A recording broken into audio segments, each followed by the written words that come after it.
परिचय। पिताजी, मैं बहुत भूखा हूं। क्या फ्रिज में कुछ फल रखा है? हाँ बेटा, लेकिन कोई भी फल लेने और खाने से पहले अपने हाथ और उसके बाद फल को धो लो। लेकिन क्यों पिताजी? देखिए, वे साफ हैं।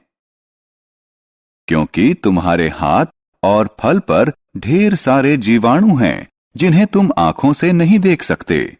इसलिए बिना हाथ धोए उन्हें खाना स्वास्थ्यप्रद और सुरक्षित नहीं है। इस पाठ में हम स्वास्थ्य और स्वास्थ्य सुरक्षा के बारे में सीखेंगे।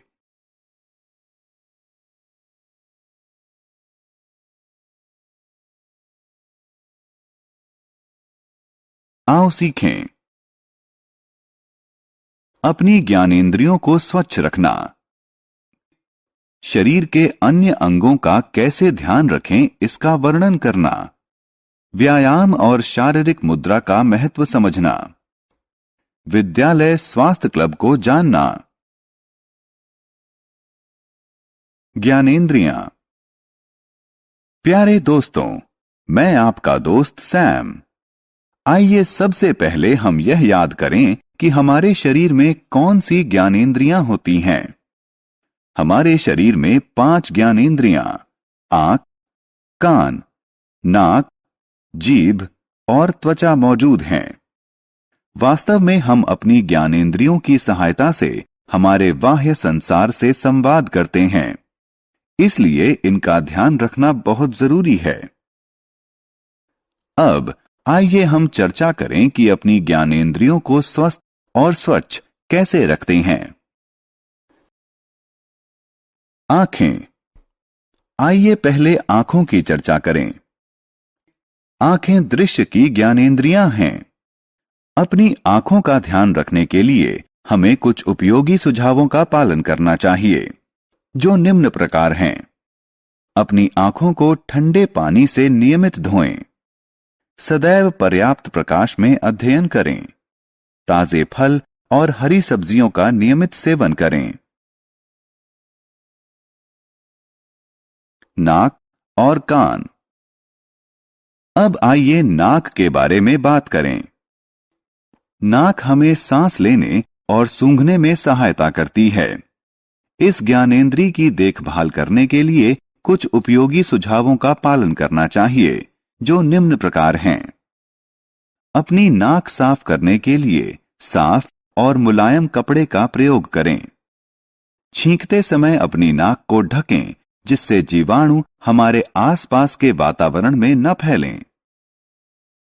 अगली ज्ञानेंद्रिय कान है। कान सुनने में हमारी सहायता करते हैं। कानों की देखभाल करने के लिए कुछ उपयोगी सुझावों का पालन करना चाहिए, जो निम्न प्रकार हैं। कानों को साफ करने के लिए रुई के बड का उपयोग करें। बहुत तेज आवाज से बचें।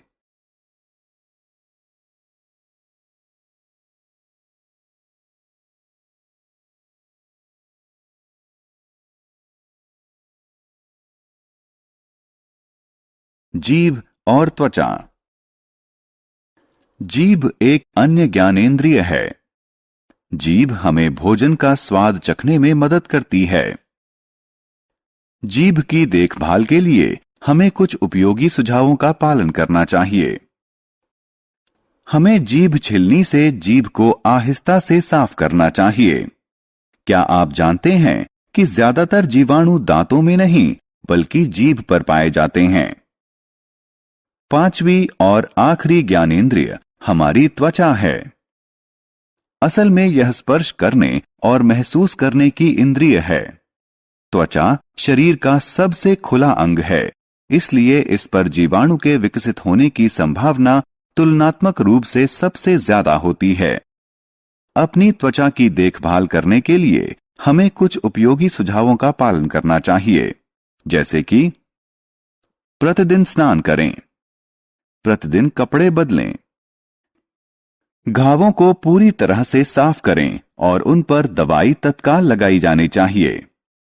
अपनी त्वचा को स्वस्थ और चमकदार रखने के लिए संतुलित आहार लें और विभिन्न प्रकार के मौसमी फलों का सेवन करें। मुंह और दांत। अब आइए हम इस पाठ के अगले विषय पर चलें। यह विषय है अन्य अंगों की सफाई। आइए सबसे पहले मुंह की सफाई के बारे में बात करें। एक स्वस्थ मुंह के लिए प्रतिदिन मंजन करना, जीभ साफ करना, मसूड़ों की मालिश करना और कुल्ला करने की आवश्यकता होती है। आइए अब दांतों की सफाई के बारे में बातें करें। दांत हमें भोजन को चबाने और पीसने में सहायता करते हैं। दांतों को स्वस्थ और मजबूत रखने के लिए हमें अपने दांतों पर दिन में 2 बार मंजन करना चाहिए। एक बार सुबह उठने के बाद और दोबारा रात को सोने से पहले। बाल। आइए अब बालों को साफ रखने के उपायों की चर्चा करें। क्या आप जानते हैं कि बाल जीवाणुओं को आपके शरीर से दूर रखते हैं? पसीना और तेल बाल को गंदा कर देते हैं।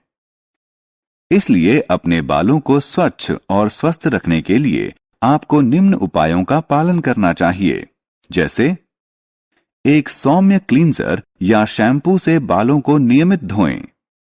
सिर पर तेल की अच्छे से मालिश करें।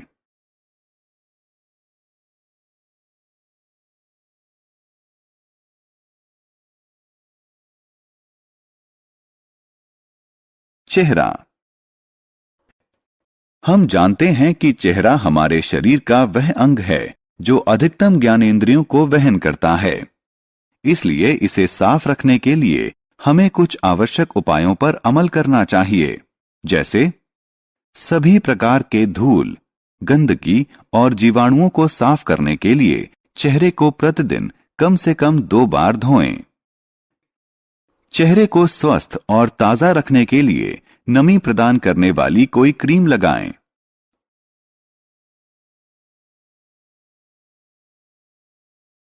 नाखूनों की देखभाल। हमारे नाखून भी धूल के कण और जीवाणुओं को वहन करते हैं, और यदि हम गंदे नाखूनों वाले हाथों से खाना खाते हैं तो गंदगी हमारे मुंह में चली जाएगी, जिससे हमें बीमारियां हो सकती हैं।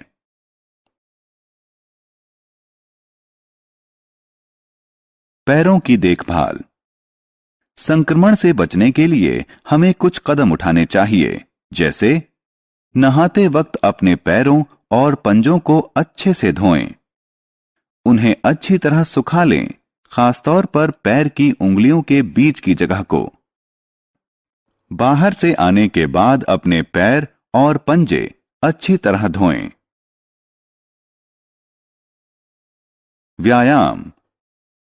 यदि हम स्वस्थ और दुरुस्त रहना चाहते हैं तो हमें नियमित व्यायाम करना चाहिए, क्योंकि व्यायाम करने से आप ऊर्जावान रहते हैं, आपके शरीर का वजन सही रहता है, शारीरिक और मानसिक रूप से दुरुस्त रहते हैं।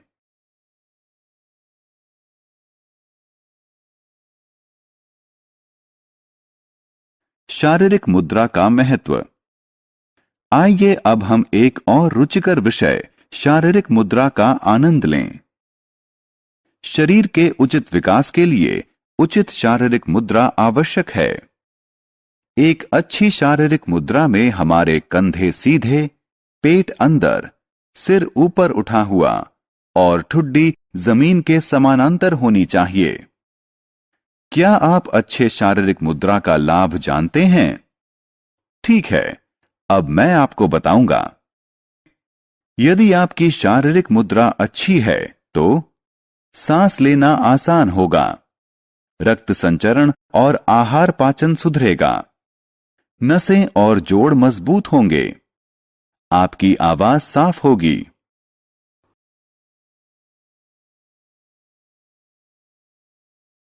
विद्यालय का स्वास्थ्य क्लब। हम सभी जानते हैं कि कुछ विद्यालयों में स्वास्थ्य क्लब होते हैं। क्या आप जानते हैं कि यह क्या है? वास्तव में विद्यालय स्वास्थ्य क्लब वह स्थान है जहां बच्चे सीखते हैं भोजन की स्वस्थ आदतें, व्यायाम, योग आसन, स्वच्छता, पर्यावरण अनुकूल गतिविधियां और स्वास्थ्य जागरूकता।